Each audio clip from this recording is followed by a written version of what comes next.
Hey, what is going on, guys? Welcome back to the channel. Today we're checking out an omnibus that is about to be reprinted here, and that is the Fantastic Four by John Byrne Omnibus Volume 1. So without further ado, let's take a look at this book.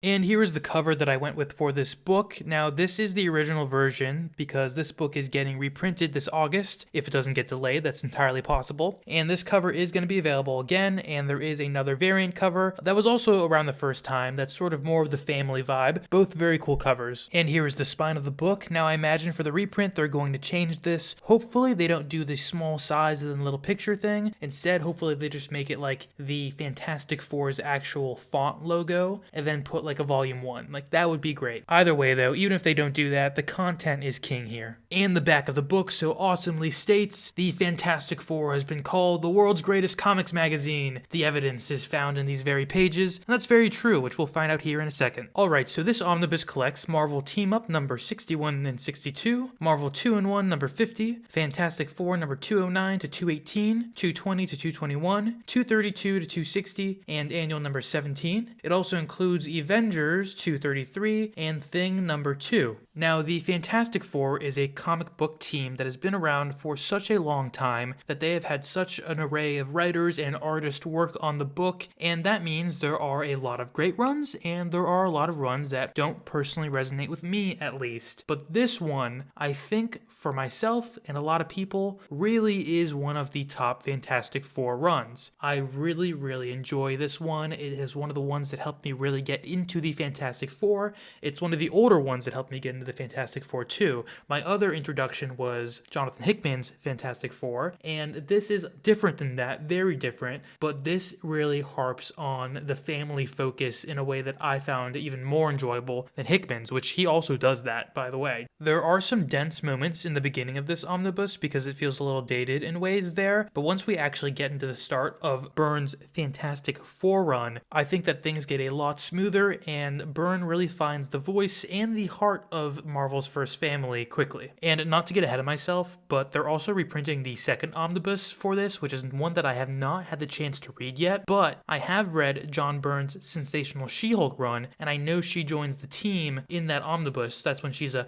key player, and she is such a fantastically written character when it's by John Byrne, and it's so fun, so I'm super excited to get into that. But back on track to the content of this first omnibus, what kind of zany shenanigans are our Fantastic Four getting into? What kind of time and space dilemmas are going to present themselves this time around? Well, this does start off pretty much with the Fantastic Four going to space. They have, Reed Richards has sensed the rebirth of Galactus, who was previously presumed dead, but guys, it's comic books, whoever really dies. And so they're hunting him down pretty much, and they get into his big spaceship and try to get his attention, and there's like this interstellar zoo, and they release all the animals to try to get his attention, and just wild stuff. And this whole saga is really fun, and there's a reason they're seeking out Galactus's help, and to get his help, they actually, Reed Richards is like, hey, I know we had a deal that like you cannot devour Earth, but if you help us in this situation, you can devour Earth again, you know, you're at your full liberty to come and try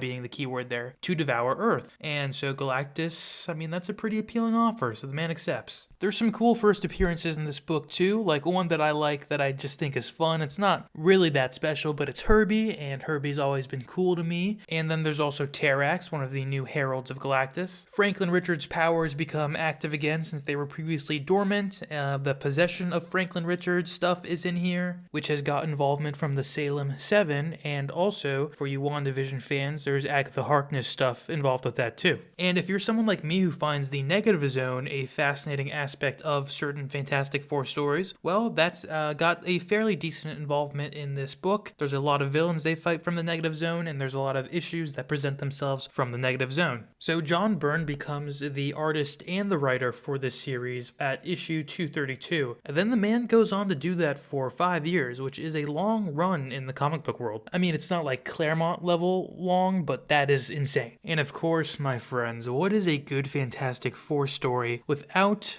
Dr. Doom? He plays a key role in this omnibus as well. He's currently the ruler of Latveria in here, and there's just so much fantastic stuff that goes on with that. And it's John Byrne writes him really well. I like all the sort of, mental sparring that he does with Marvel's First Family. It's really fun stuff. One of my favorite stories in here is actually This Land Is Mine, which is a Doom story where he invites the Fantastic Four to Latveria just to show them how a Latveria without Doom in charge just leads to the nation collapsing. And basically the Fantastic Four help Doom depose the current ruler and get his throne back, and then Doom is pretty much just like, thanks guys, you know what, as a reward, I will let you leave Latveria without absolutely annihilating you. But, just so you know, I'm also refocusing my life goals. I've reflected a bit, and I want to get back to annihilating you. So this is pretty much just a head start. It's an awesome story. Overall, I don't think you want to skip this one, guys. It's got great writing, great artwork, and it is a great comic book overall. Byrne really elevated where the team was and pushed them forward from getting stuck in their original molds, and there's some great character evolution, there's heartwarming character dynamics, and there's just a lot of cool concepts explored. Plus, I love Byrne's X-Men art, and then this stuff is a really great follow-up in regard to that. It's a cool team book with a soap opera feel that's not too dissimilar from the X-Men, so let me know if you guys plan on picking this one up or not, and if you've read it before, let me know what your thoughts on John Byrne's Fantastic Four are. Thank you guys for watching. Thank you so much for 500 subscribers, by the way. That is a milestone that we achieved recently, and I really appreciate that. I'm so happy with the positive comic book community that we've cultivated here, and I hope if you're someone who's not a part of that yet, you leave a comment below and you become a part of it. So have a great rest of your day, guys.